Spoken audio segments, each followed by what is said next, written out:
आज आपण शेवची भाजी करत आहे। त्याच्यासाठी वाटपाचं सामान घेतलं आहे। सुकं खोबऱ्याची 1 वाटी, 2 मीडियम कांदे घेतले, कोथिंबीर, लसूण आणि आलं, टोमॅटो आणि मसाले। हा कलरचा मसाला आहे, हळद आहे, धना पावडर, तिखट मसाला आणि काळा मसाला। काळा मसाला म्हणजे गोडा मसाला घेतला आहे आणि शेव। आपण भाजी फोडणीला देऊया। कढई तापले, तेल ओतूया। तेल थोडं जास्तच टाकायचं। मसाला टाकायचा तेलावरती।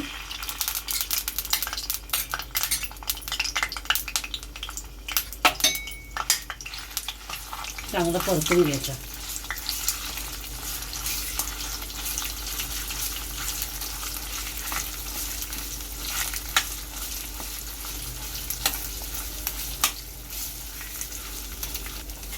हा कांदा खोबऱ्याचा भाजलेला मसाला आहे,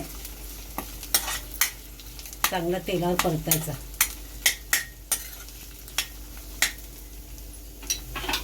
आणि हे जे सुके मसाले आहेत ना, हळद,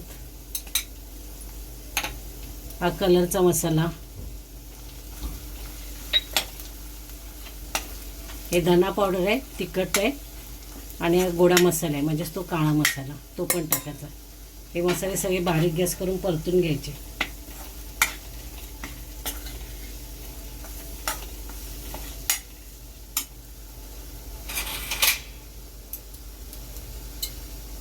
टोमॅटो टाकायचा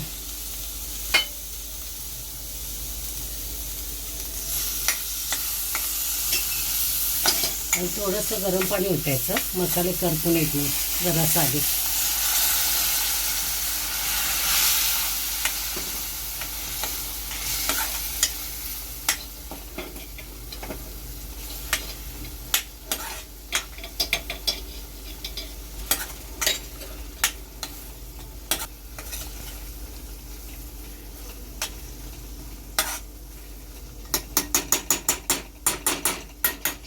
चवीनुसार मीठ टाकायचं।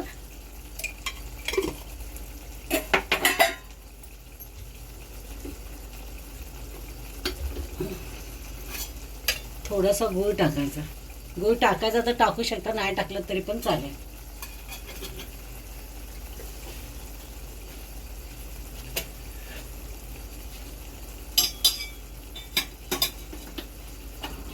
आणि गरम पाणी ओतायचं आणि चांगली किकळी काढून घ्यायची।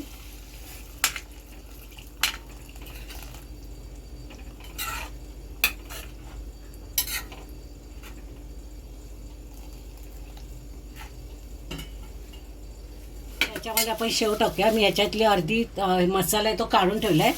जेव्हा आपण खाणार तेव्हा तुम्ही ते शेव टाकणार, तर मग ती शेव सगळी नरम होऊन जाणार। अशा प्रकारे शेवयाची भाजी तयार झाली आहे। आवडल्यास लाईक करा, शेअर करा आणि सबस्क्राईब करा।